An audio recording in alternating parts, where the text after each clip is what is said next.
Eh bien, bonjour à tous, j'espère que vous allez bien.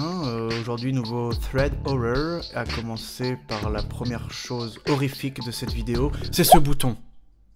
Ah, regardez comme c'est laid, regardez comme c'est moche, ah là là. Sauf qu'en un clin d'œil, je peux le faire disparaître. Vous êtes prêts? Et voilà, normalement c'est mieux, je sais pas, j'ai pas de retour vidéo. En fait, la technique, je vous la donne, hein, c'est de mettre de l'anti-cerne de chez Avril. Regardez les amis les loulous, moins 30% avec le code KINO. Voilà, c'était la première info de cette vidéo. Horreur, thread horreur. J'ai d'ailleurs pensé à un autre concept. Si à la fin de l'année, j'arrive aux 5000 abonnés sur ma chaîne YouTube grâce au Thread Horror, je renomme ma chaîne YouTube Fred Horreur. Ah, c'est un concept, voilà, c'est... Puis je prends pas trop de risques, hein. 5000 abonnés avant la fin de l'année, on n'y est pas, donc... Mais ne perdons pas plus de temps et aujourd'hui nous découvrons l'histoire de David, livreur de pizza, qui nous raconte que tout cela se passe pendant une chaude soirée d'été. Cette nuit-là, David fait énormément de livraisons et n'a même pas le temps de prendre une pause. Qui dit nuit d'été dit forte chaleur et il nous raconte qu'il n'a pas arrêté de boire de l'eau toute la soirée. Il nous explique qu'en se rendant à une maison pour une nouvelle livraison, il a soudain très envie d'uriner. David nous raconte qu'il ne se trouve qu'à quelques minutes de la maison et qu'il ira donc se soulager après avoir effectué sa livraison. Professionnel, le David. Parce que bon, on connaît clairement quelques livreurs des livreaux qui s'en battraient complètement les couilles. Il nous raconte qu'une fois arrivé devant la maison, deux choses l'ont surpris. Tout d'abord, le calme du quartier qui est normalement une zone universitaire. Bon, l'histoire se passe en plein mois de juillet, donc forcément, quasiment tous les étudiants sont rentrés chez leurs parents. Mais que quand même, ça lui fait bizarre de voir un quartier normalement très animé, aussi silencieux. Ensuite, David nous raconte que la maison qu'il doit normalement livrer est totalement plongée dans le noir. Toutes les lumières sont éteintes, pas une lueur de télévision, rien. Alors la première chose qu'il se dit c'est peut-être que le client est dans le jardin, ça arrive, il prend un petit apéro en attendant les pizzas. On est en été, pourquoi pas. Donc avant d'aller frapper à la maison, il check déjà si c'est la bonne adresse et attend 2-3 minutes dans sa voiture pour voir s'il se passe quelque chose. Il s'agit bien de la bonne adresse et absolument rien n'a changé à l'intérieur de la maison. Il décide donc d'appeler le client avec le numéro fourni au moment de la commande. Et là il tombe sur la voix d'une jeune femme qui semble un peu essoufflée. David lui explique alors qu'il se trouve devant la maison mais qu'il ne semble y avoir personne à l'intérieur.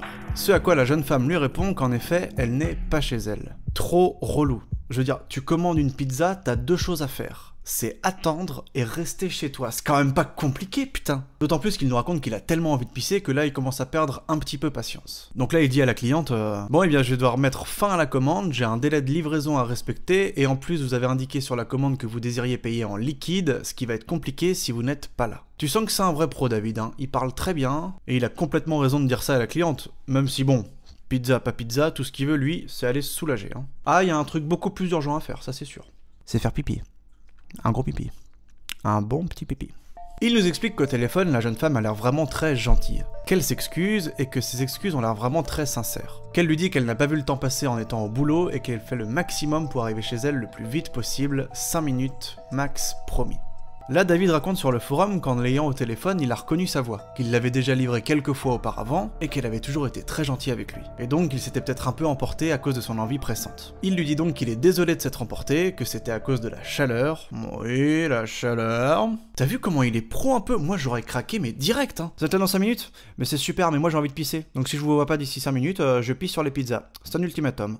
Faites comme vous voulez. Chacun son délire, ok? Il décide donc finalement d'attendre la cliente, et quoi de mieux pour passer le temps que de trouver un bon spot pour uriner. Eh bien le problème c'est que ce n'est pas si simple que ça. David nous explique que toutes les maisons aux alentours sont allumées avec des gens à l'intérieur, qu'il n'y a aucun buisson ou recoin un peu caché, et qu'il avait jeté sa bouteille d'eau vide lors de sa dernière livraison. Quand ça veut pas, ça veut pas. Sauf que la situation devenant critique, il ne voit pas d'autre solution que d'aller se soulager dans un buisson se trouvant sur la propriété de la jeune femme qu'il est censé livrer. Attendez un peu avant de le juger. En effet, il nous raconte que la maison de la jeune femme étant complètement éteinte, il aura tout simplement moins de chances de se faire griller. Il sort donc de sa voiture et s'approche de la maison. Arrivé devant le buisson et avant de se libérer, il jette un dernier coup d'œil à droite et à gauche pour être sûr que personne ne le regarde. Et là, David nous raconte qu'après même pas une seconde, il remarque que le son de son urine est très faible. Comme s'il urinait sur quelque chose de solide et non pas sur du feuillage. Il nous raconte qu'il est dans l'obscurité la plus totale et qu'il essaie donc de plisser les yeux pour voir sur quoi il urine, si c'est un rocher ou autre chose, et que là, d'un coup, il entend une tonalité grave crier « Putain de merde !» Et avant qu'il puisse réagir, un homme est sorti du buisson où il était en train d'uriner. Il raconte que cet homme a d'abord craché sur le sol et qu'il a commencé à partir en courant. Quelques secondes plus tard, David nous raconte qu'il a entendu une voiture démarrer et partir à toute allure.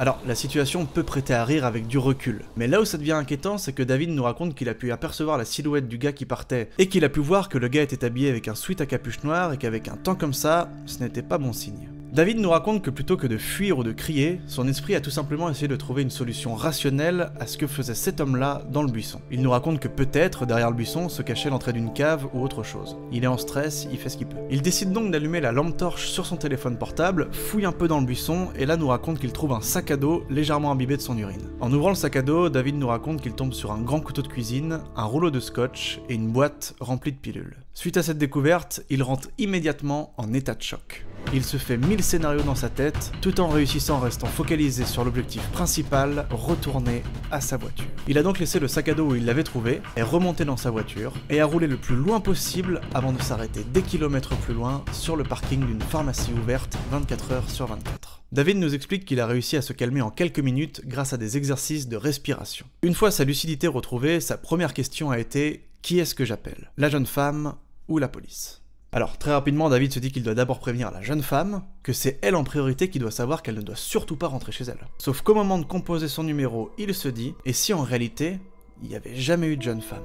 S'il s'était imaginé avoir reconnu sa voix alors que ce n'était pas du tout elle, et qu'en fait il était au milieu d'une espèce de kidnapping le visant lui, de toute une mascarade pour que quelqu'un vienne le voler et l'agresser. Ah, tu m'étonnes, t'es obligé d'être parano après ce que tu viens de vivre. Finalement, il décide donc d'appeler la police et de leur expliquer toute la situation. La police l'écoute et lui dit surtout « Monsieur, vous restez en ligne ».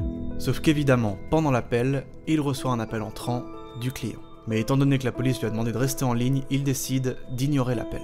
Il raconte qu'il reçoit ensuite un SMS de la cliente disant « Hey, je suis là, où êtes-vous » David nous raconte qu'il explique tout ça aux policiers, mais que eux ne font que répondre « Ne vous inquiétez pas, nos agents seront là dans quelques minutes, ne paniquez pas, tout va bien se passer ». Et là, David a un élan de culpabilité. Il nous raconte qu'en prenant du recul, il y a quand même très peu de chances que ce soit lui la victime présumée de tout ça. Et qu'en revanche, les chances que ce soit la jeune femme qui soit elle victime d'un agresseur sont beaucoup plus grandes. Il raconte donc qu'il a mis l'appel des policiers en sourdine et s'est mis à crier dans sa voiture. Un cri pour relâcher la pression. Il a repris le téléphone et a dit aux policiers qu'il retournait sur place. En arrivant, il nous raconte qu'il a vu la jeune femme en plein milieu de la rue, essayant de trouver sa voiture. Il lui a donc fait des appels de phare, la jeune femme s'est approchée de sa vitre, toute contente, et David lui a dit « Montez dans la voiture, il y avait un homme caché dans votre buisson, je suis au téléphone avec la police ».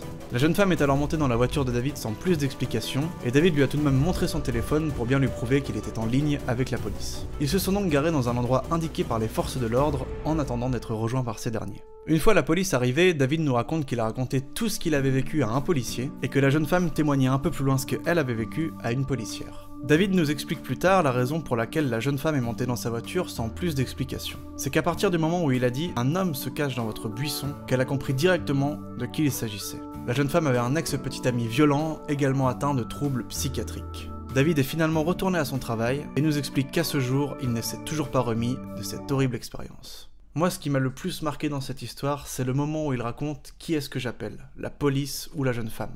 Où tu te dis que c'est le genre de décision qui peut clairement avoir un impact sur la vie de la personne en danger.